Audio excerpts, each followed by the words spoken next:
Oh, very good morning, students. Today we are going to discuss about the next part of this intensities. ठीक है, last time हम लोगों ने superposition principle के बारे में पढ़ा, यंग्स मॉडल्स के बारे में देखा, ठीक है, और साथ साथ में कंडीशंस डिस्कस की हमने कि what should be the condition for the constructive interference और डिस्ट्रक्टिव इंटरफेरेंस के बारे में, ठीक है। अब जब कंस्ट्रक्टिव और डिस्ट्रक्टिव इंटरफेरेंस बनती है तो इंटरफेरेंस होने के बाद जो इंटेंसिटी होती है लाइट की वो कितनी बनती है, आज हम उसी के बारे में देखेंगे, ठीक है।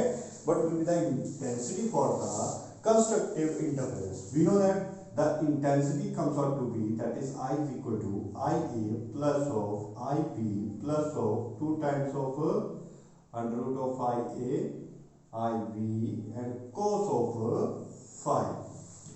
अब कंस्ट्रक्टिव इंटरफेरेंस पहले हम देख लेते हैं कंस्ट्रक्टिव इंटरफेरेंस में होता क्या है। क्या बताया था, जिसमें दोनों की दोनों वेव जो है सेम फेज में एक दूसरे के ऊपर सुपरइम्पोज करती है, that kind of the constructions कहा जाता है कंस्ट्रक्टिव इंटरफेरेंस।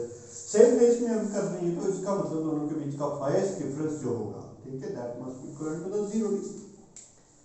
जब सेम फेज में ट्रेवल करेंगे तो फेज डिफरेंस तो 0 ही होगा ना, ठीक है।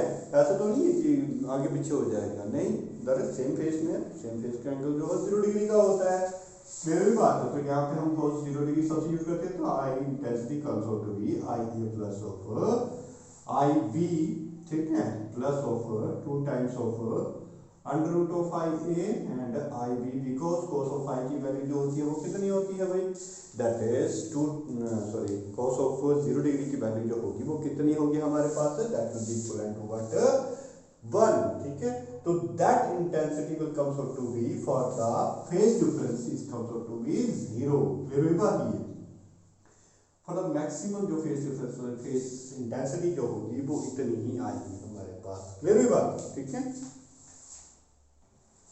अच्छा, ये आ गया हमारे पास में क्या इंटेंसिटी आ गई। तो अगर मैं इसको अरेंज करूं शॉर्ट फॉर्मूले में तो इसको कुछ इस तरीके से लिख सकता हूं, IA under root plus of IB under root का होल स्क्वायर। तो देखो ये फॉर्मूले को ओपन करके कुछ इसी फॉर्मूले में फॉर्म में कन्वर्ट हो जाएगा, ठीक है। तो that will be the maximum intensity when the constructive interference take place. क्या होगा, जब कंस्ट्रक्टिव इंटरफेरेंस होगी तो यहाँ पे इतनी मैक्सिमम इंटेंसिटी जो है वो प्रोड्यूस होगी, ठीक है। उसी तरह से मिनिमम इंटेंसिटी देख लेते हैं भाई। इंटेंसिटी मिनिमम कब होगी, जब फेज डिफरेंस जो है वो कितना होगा इन दोनों के बीच में, they will be out of phase. कितना होगा, out of phase. Out of phase का मतलब क्या हुआ, अगर एक वेव इस तरीके से जा रही है तो दूसरी वेव ऐसे चलेगी, तो ये मिनिमम हो सकती है। तो दोनों के बीच का फेज डिफरेंस इस केस में कितना बनेगा, 180 डिग्री का। कितना बन रहा है ये, 180 डिग्री का फेज डिफरेंस होता है, ठीक है। So if we substitute this formula here in this equation, तो we will get IA plus of IB plus 2 times of under root of IA IB with the cos of 180 degree and bagging the value minus of 1, ठीक है। तो -1 को adjust कर देते हैं इस तरीके से, IB minus of 2 times of under root of IA and IB कुछ फार्मूला देख रहे हैं हम, कुछ फार्मूला ये इस तरीके से ना लिख सकते हैं हम इसको अरेंज करके। देखो IA under root minus of IB under root का होल स्क्वायर। तो देखो IA स्क्वायर A स्क्वायर, तो IA बन जाएगा B स्क्वायर, IB बन जाएगा minus of 2IA plus IB, ठीक है, इनटू IB, ठीक है।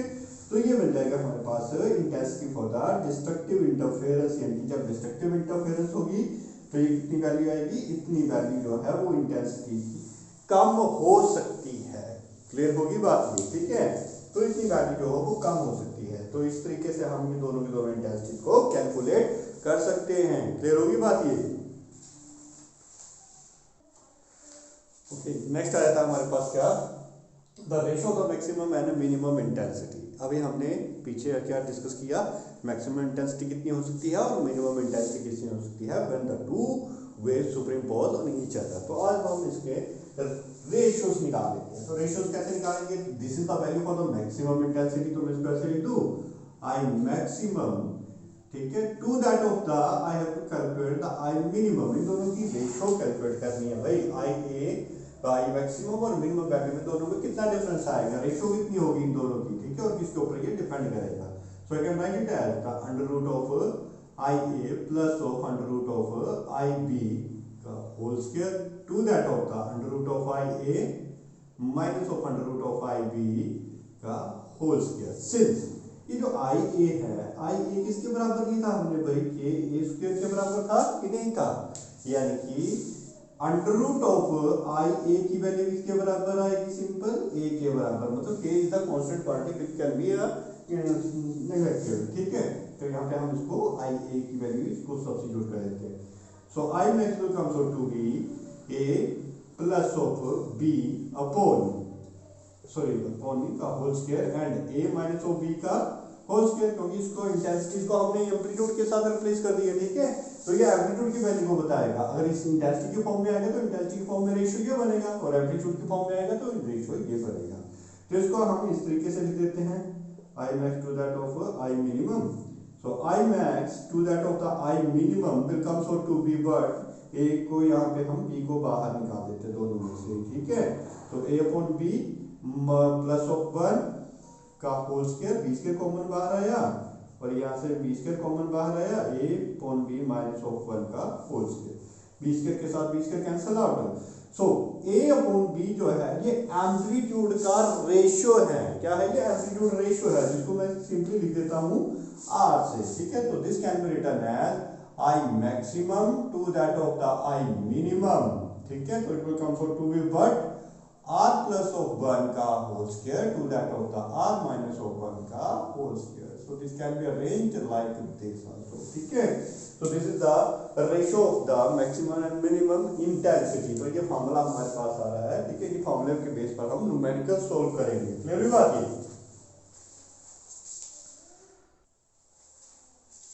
अच्छा, नेक्स्ट आता है हमारे पास intensity of the light with the width of the source, ठीक है। यानी कि सोर्स की विड्थ को अगर हम इंक्रीज करते हैं, ठीक है, दो सोर्स ली थी, उसकी अगर हम विड्थ को इंक्रीज कर देते हैं, ये हमारे पास था मेन सोर्स और ये एक लगाई थी सोर्स, यहाँ पे एक सिंगल सोर्स था जो कि हमें कौन सी स्फेरिकल वेवफ्रंट दे रहा था, और यहाँ पे हमने दो सोर्स का यूज किया था S1 एंड S2। मान लो इसकी विड्थ को इंक्रीज या डिक्रीज किया जाएगा तो इसकी इंटेंसिटीज में क्या फर्क पड़ता है, ठीक है। जो इंटेंसिटी विड्थ फ्रिंजेस बन के आ रही थी हमारे पास, तो उसकी इंटेंसिटी में क्या कमी आएगी या फिर क्या उसमें इंक्रीज होगा, ठीक है। ठीक है, it means either it will be increases और डिक्रीजेस, इसके बारे में ही हम इसके बारे में डिस्कस करेंगे, समझ रहे बात ये, ठीक है। तो यहाँ पे चीज यहाँ पे आती है, the intensity of the light is nothing but directly proportional to the width of the source. Source की विड्थ को अगर हम इंक्रीज या डिक्रीज करते हैं तो उसके डायरेक्ट रिलेशन में आती है इंटेंसिटी। अगर हम विड्थ को इंक्रीज कर रहे हैं तो इंटेंसिटी भी क्या हो जाएगी, ज्यादा हो जाएगी। विड्थ को अगर हम डिक्रीज कर देते हैं, इसका डिक्रीज कर देंगे तो इंटेंसिटी क्या हो जाएगी, कम हो जाएगी, ठीक है। So we can write it as the width intensity of the first wave is directly proportional to the width of the, ठीक है, width of the like first fringes की width के बराबर होगी, ठीक है। so fringes width mean intensity of the fringe width is nothing but it is the depending upon the width of the source, ठीक है। उसी तरह से सेकंड की इंटेंसिटी इसके ऊपर डिपेंड करेगी, width of the second one, clear हुई बात है। तो इन दोनों का रेशियो कितना आएगा भाई, IA upon IB, that will be comes out to be WA width of the A to that of the width of the B source, A source और B source, ठीक है।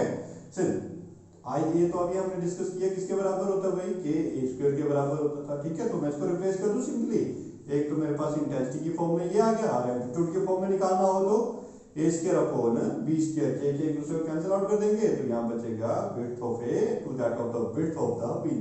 स्क्वायर को ऊपर की तरफ ले जाते हैं तो A upon B will comes out to be width of A to that of the width of the B and the whole under root। So this is the second formula in terms of the amplitude with depending upon the width। width के ऊपर ये कैसे depend करती है, क्या intensities कैसे depend करती हैं, क्लियर होगी बात ये सारी, ठीक है।